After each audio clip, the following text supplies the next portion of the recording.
Hola, buenos días, ¿cómo les va? Estudiantes de tercer año del Liceo 4 de Maldonado y quienes estén interesados en averiguar algo más sobre algunos poemas de Alfonsín Astorni. Bien, hoy vamos a trabajar con los dos poemas que estuvimos viendo en clase, que son Oye y Peso Ancestral. Eh, Alfonsín, simplemente recordar que pertenece a una generación de escritoras que se consideran como las primeras escrituras feministas en Latinoamérica. Es argentina, si bien nació en Suiza, se considera argentina porque se trasladó muy tempranamente a Argentina, junto con otras escritoras como la chilena Gabriela Mistral, las uruguayas Delmira Agustini, Juana de Balburú, constituyen las referentes de la escritura femenina y feminista. En todo caso ya vamos a ver por qué, que aparecieron en el escenario literario a principios del siglo XX. Alfonsina nació en 1892, murió en 1938, por lo tanto su obra literaria, al igual que las otras escritoras recién nombradas, pertenecen a las primeras décadas del siglo XX, es decir, en 1900. Bien, eh, como hablamos en clase, al referirnos a la poesía, estamos hablando del género lírico. Hay algunas cuestiones de forma que tenemos que conocer, pero que no vamos a tratar en el video de hoy. Me refiero a los análisis que hemos hecho en clase de rima y de métrica. La poesía tiene como característica el estar escrito en versos, organizando, conformando estrofas, ¿no? Es decir, la poesía se estructura en estrofas que está integrada por una serie de versos. En estos casos, en el poema Oye, recuerden, siempre importante tener el texto ahí adelante, conocer el texto. En el poema Oye vamos a ver que está formado por 4 estrofas y cada estrofa está integrada por 4 versos. Eso en cuanto a la estructura formal. Y quedaría por ver, ustedes deberán también saber realizar el estudio de métrica, es decir, la extensión de cada verso. ¿Se acuerdan aquello de ir dividiendo en sílabas y demás, con algún par de elementos a tener en cuenta, como la sinalefa y la acentuación de la última sílaba? Y también el análisis de rima, es decir, la terminación, igual sonido vocálico al final de cada verso. Esos aspectos no los vamos a abordar en este video, vamos a ir más que nada a las cuestiones de contenido, las cuestiones conceptuales. Bueno, retomando un poco lo que decíamos al principio respecto a que Alfonsín Astorni es una referente de la escritura feminista. Bueno, bien, en este poema se puede ver con bastante claridad el hecho de que la poesía de alguna manera responde a el sentimiento de opresión de la mujer, digamos en términos generales, en relación a la cultura patriarcal. Hemos hablado en varias ocasiones el sentido de lo que es el patriarcado, la cultura patriarcal, la ley masculina histórica que ha gobernado la civilización occidental desde hace muchísimos años. La hemos situado incluso anterior a Cristo, o hay pasajes bíblicos en el que ya esta desigualdad de géneros se ve con claridad también, pero que ha organizado las relaciones de género durante siglos y siglos, y que tiene como principal característica, en todo caso, el hecho de que el hombre es considerado superior, tanto su capacidad física como su capacidad intelectual, moral, psicológica, etc. O sea que el hombre gobierna en todos los aspectos lo que es la sociedad y lo que es también su casa. La mujer queda poco restringida bueno, a una función servicial, decorativa, secundaria, sin duda, en relación a la figura masculina. ¿Tá? Tampoco podemos profundizar demasiado sobre ese aspecto, pero por lo menos tenerlo en cuenta, considerar que este es un poco el telón de fondo sobre el que se apoya este poema. ¿Tá? Ahora lo vamos a ver con más claridad. En la primera estrofa, creo yo que está lo más importante. Recuerden, como verán, el texto está conformado por 4 estrofas, pero la primera estrofa es bien notorio este diálogo, esta confrontación que mantiene con ese peso histórico que constituye o que definimos como patriarcado. Dice así: yo seré a tu lado, silencio, silencio, perfume, perfume, no sabré pensar, no tendré palabras, no tendré deseos, solo sabré amar. Si nos agarran medio desapercibidos, vamos a pensar que es un poema de amor, y consideraremos que el solo sabré amar es una virtud de ese yo femenino que se expresa. Es decir, saber amar en un principio no estaría mal, pero si lo único que se sabe es amar y en contraposición no se tienen palabras, no se tienen pensamientos, no se sabe pensar, no se tienen deseos, yo seré a tu lado, silencio, silencio, ahí nos está diciendo alguna otra cosa. Es decir, el yo lírico, la voz que se expresa, no se enorgullece, en todo caso, de solo saber amar. Más bien es una desgracia, es un mandato, ya vamos a ver por qué, es un mandato, es una orden que el yo femenino al que el yo femenino debe obedecer, debe respetar. Por lo tanto, no le resulta para nada grato, más bien angustiante, ese solo saber amar. Por lo tanto, al yo que se expresa, tenemos que entenderlo en un sentido irónico. No es un yo que se congratula, que se enorgullece de ser silencio, silencio, de ser perfume, perfume, de no saber pensar, de no tener palabras y de no tener deseos. Es un yo que toma cierta distancia con respecto a ese discurso, más bien una distancia crítica. De alguna manera lo que está representando es la situación que históricamente ha debido cumplir la mujer dentro del sistema patriarcal.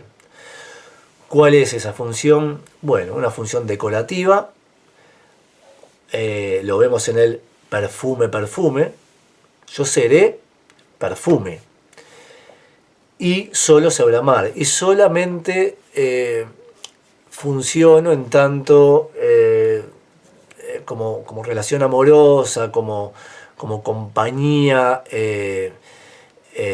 afectiva, emocional o sexual para el hombre. Pero, más allá de eso, no hay rasgos de mi subjetividad, de mí como persona. No tengo palabras, no tengo deseos, por lo tanto, básicamente, no me comporto como sujeto. Un sujeto es alguien que se define por su pensamiento, por su lenguaje, por sus deseos, por su voluntad, por su conciencia. Pero este yo lírico se declara no poseer esas cualidades o esos rasgos característicos que lo definirían como sujeto, como persona pensante.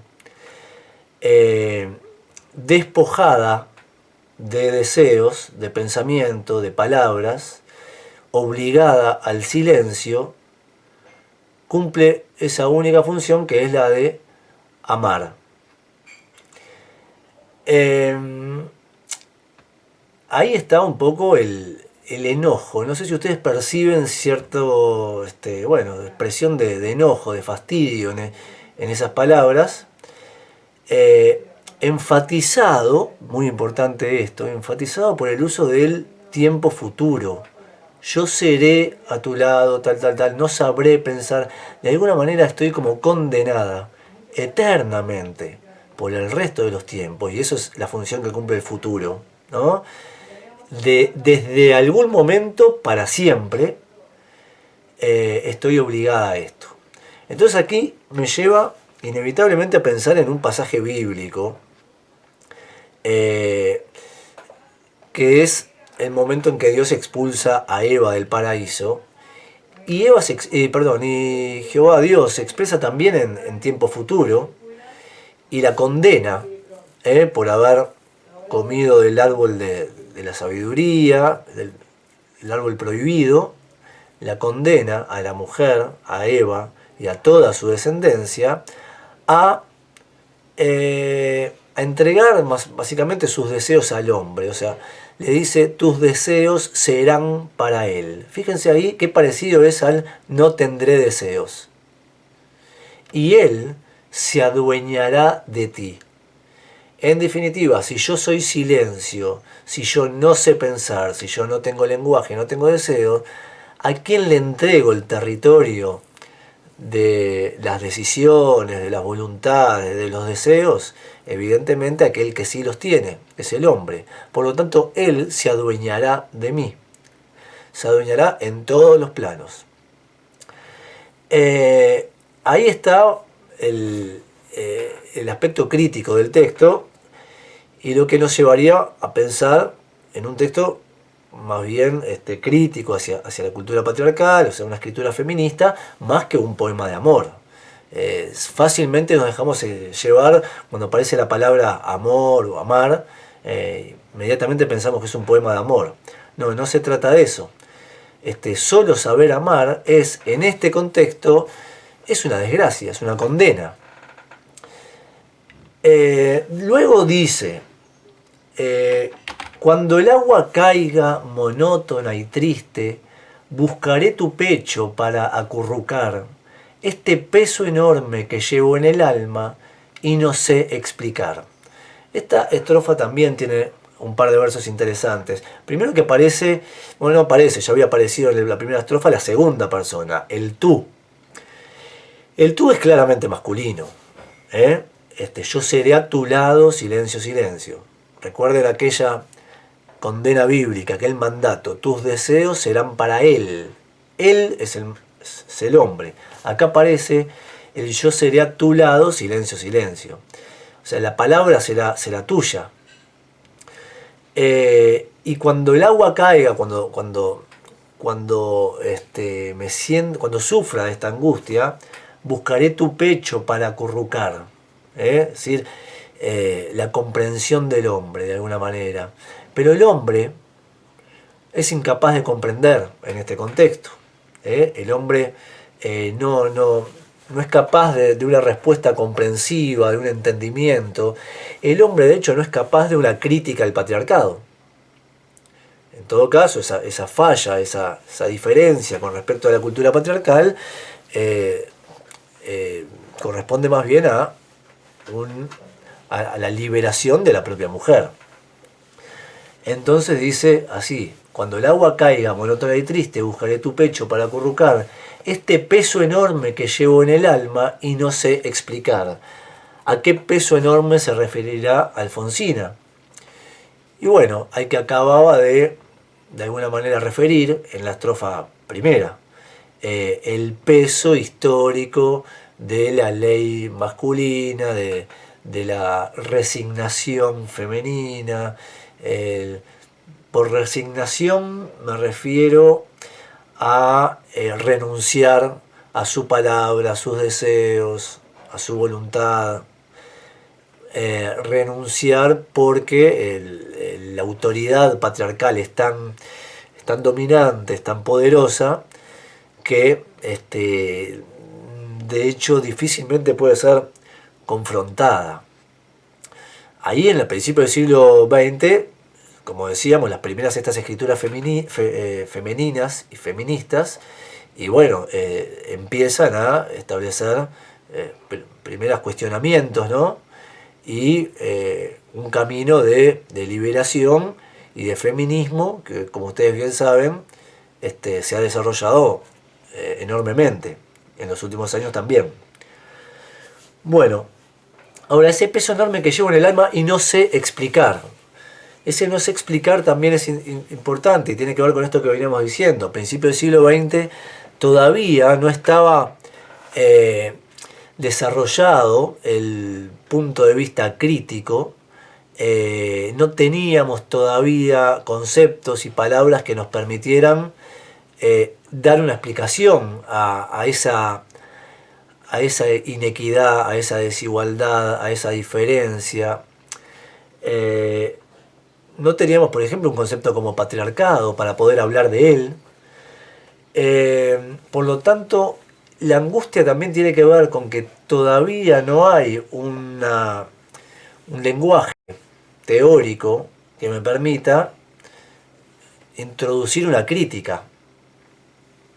Es decir, la mujer se siente cierta angustia, pero a nivel interior, de que empieza a sentir demandas de su propio pensamiento, de su propio cuerpo, y entiende que necesita liberarse de algo que la oprime, pero probablemente todavía no haya un lenguaje suficientemente desarrollado para poder dar una explicación y construir una perspectiva crítica. Por eso el sufrimiento de llevar ese sentimiento en el alma, pero no poder o no saber explicar. Te pediré entonces tu lástima, amado, para que mis ojos se den a llorar, silenciosamente como cae el agua, como el agua cae, sobre la ciudad. Bueno, ese paralelismo entre las lágrimas y el agua, ¿no? El agua de la lluvia. La idea de silenciosamente, ¿no? Ese llanto silencioso que no encuentra las palabras para poder transmitir el problema, definir el problema, y el hombre que tampoco es capaz de dar sentido a lo que le pasa a la mujer. ¿Tá? De hecho, a diferencia de la mujer, el hombre no ha sido educado para amar, más bien ha sido educado para el otro, para llevar adelante sus deseos, para adueñarse de la palabra, del pensamiento, demás, pero no para amar. Esa es su gran carencia.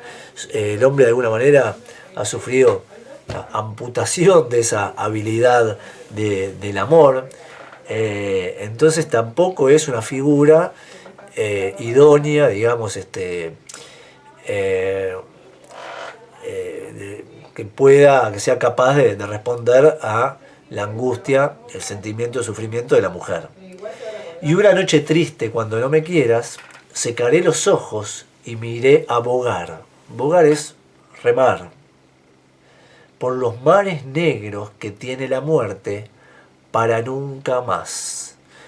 Es decir, que este sufrimiento desemboca en un suicidio, desemboca en los mares negros que tiene la muerte para nunca más.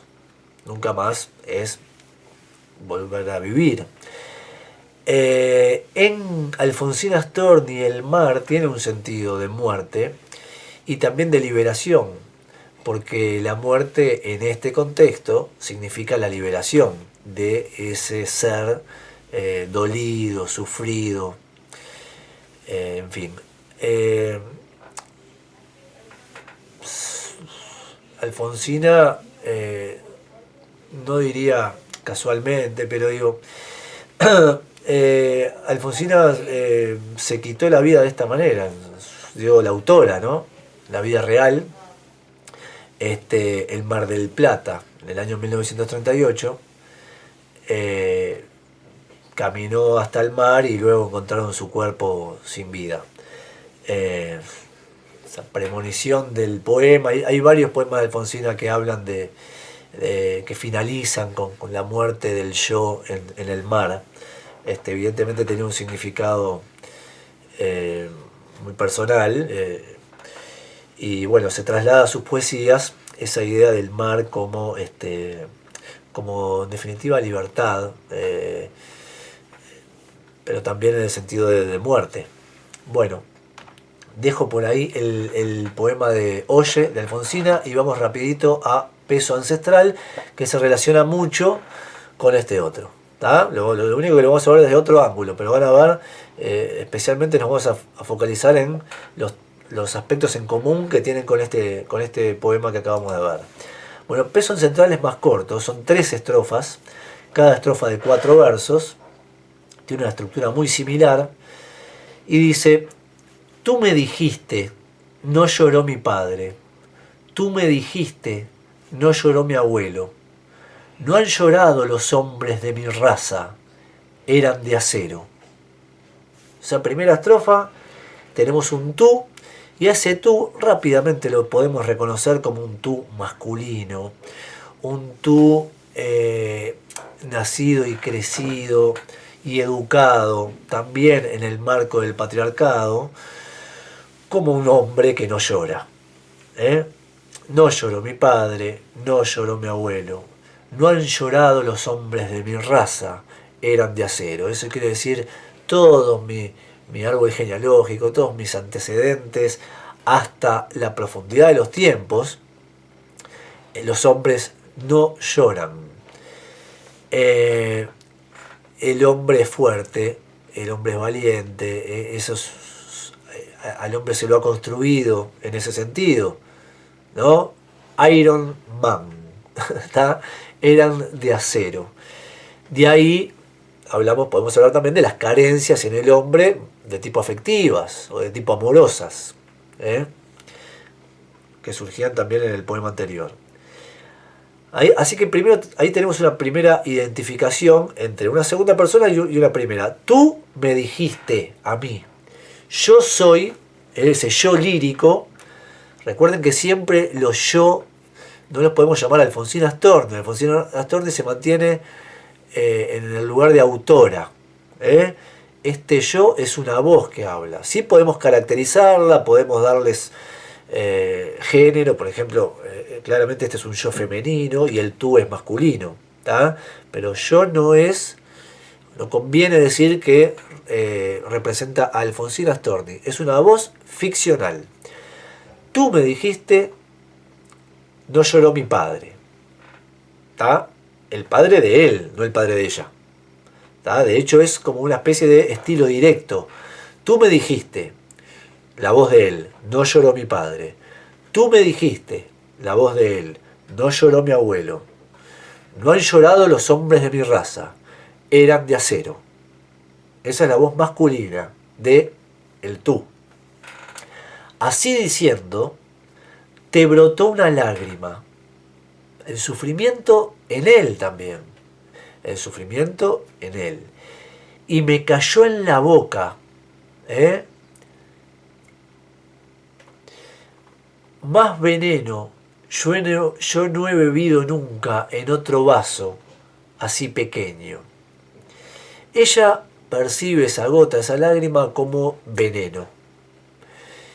¿Por qué la lágrima es venenosa? Y porque la lágrima está hecha de dolor, del dolor de él, del dolor de ella, del dolor que el patriarcado ha reproducido, digamos, en uno y en otro. En él por no poder llorar, en ella por ser ella la responsable del amor, de alguna manera. En todo caso, si lo relacionamos con el poema anterior, las lágrimas de él también representan la angustia de ella, ¿no? El no saber pensar, el no tener palabras, el no tener deseos. O sea que ahí vemos como los efectos de la cultura patriarcal dañando los dos lados de la cuestión, ¿no? Tanto el ser masculino como el ser femenino. Y la tercera estrofa dice: débil mujer, pobre mujer que entiende, dolor de siglos conocí al beberlo. Oh, el alma mía soportar no puede todo su peso. Esta tercera estrofa es muy reveladora. Cuando se refiere a la débil mujer, pobre mujer que entiende, se refiere al propio yo. Ese yo es la débil mujer. ¿Pero por qué débil mujer? Justamente porque entiende. ¿Qué es lo que entiende? Entiende el daño que viene ocasionando el patriarcado a través de los siglos. Dolor de siglos conocí al beberlo. El beberlo es eso, es la cultura patriarcal, la ley masculina, las reglas de diferencia estricta, ¿no?, entre uno y otro. Cuando entender podría ser entendido como, bueno, entenderlo es mejor, te puede alivianar el dolor, etc. Aquí estaría dando a entender que más bien el entenderla la llena de dolor. Es decir, quizás fuera más fácil, o por lo menos menos doloroso, no entender lo que pasa. Conducirse de manera mecánica, automática, sin oponer ninguna resistencia, comportarse y vivir como una mujer sumisa, resignada, obediente, no plantearse cuestiones de liberación, no plantearse cuestiones de transformación. Entonces quizás se viviría de esa manera de forma más, por lo menos, pacífica con uno mismo. El tema es que uno entiende, y cuando entiende no puede dejar de sufrirlo, porque es capaz de ver el problema. ¿Se entiende? Bueno, débil mujer, pobre mujer que entiende, dolor de siglos conocí al beberlo. Ella entiende, ella conoció, y lo que conoció y lo que entendió es la historia, el dolor de siglos. Poder relacionar su sentimiento con un relato histórico. Oh, el alma mía soportar no puede todo su peso. De vuelta el peso que ya había aparecido en el otro poema, y la idea de no poder soportar. ¿Se acuerdan del otro poema que decía este peso enorme que llevo en el alma?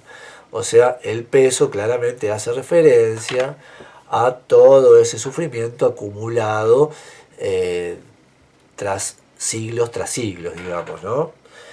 Y que recién ahora las mujeres del siglo XX, principio del siglo XX, son capaces de nombrar y de enfrentar. De hecho, Alfonsina Storni lo que está haciendo con estos poemas es enfrentarlo, es sacar a luz, poner sobre la mesa el problema, y empezar a definirlo y a destruirlo. Bueno, hasta acá llegamos. Este ha sido más breve que otras clases y otras presentaciones, pero me interesaba focalizarme en la cuestión crítica de ambos textos, que no nos confundamos en el sentido de que ninguno de los dos podemos definirlos como poemas de amor. Cuando hay un yo lírico femenino, tendemos a leerlo bajo los códigos del amor. Pensamos que las mujeres, justamente por el mismo concepto que el patriarcado nos ha involucrado, que las mujeres solamente escriben de amor. De amor hacia un hombre. A ver, amor hay en todo acto literario, ¿tá?, en términos generales, pero me refiero del amor matrimonial, o bueno, que lo vincula con una pareja, además. Acá, si bien sí hay un tú y hay un yo, y hay cierta complicidad entre el tú y el yo, y evidentemente hay una relación también amorosa entre el tú y el yo, el tema supera a esa relación. Tiene más que ver con las reglas históricas que han definido una diferencia entre tú y yo. Y esa diferencia te ha lastimado a ti. Y también me ha lastimado a mí. Posiblemente más a mí que a ti. Porque yo me he quedado sin pensamiento, sin lenguaje, sin deseo. Eso es lo que se ha decidido para mí y para toda mi generación femenina. Ese de no tener palabras, no tendrás palabras, no tendrás deseos, etc. Por lo tanto, la lucha es por recuperar lo que a las mujeres nos pertenece también. El pensamiento, el lenguaje, el deseo, el saber, etc. Bueno, espero que les haya sido útil. Les mando un saludo. Adiós.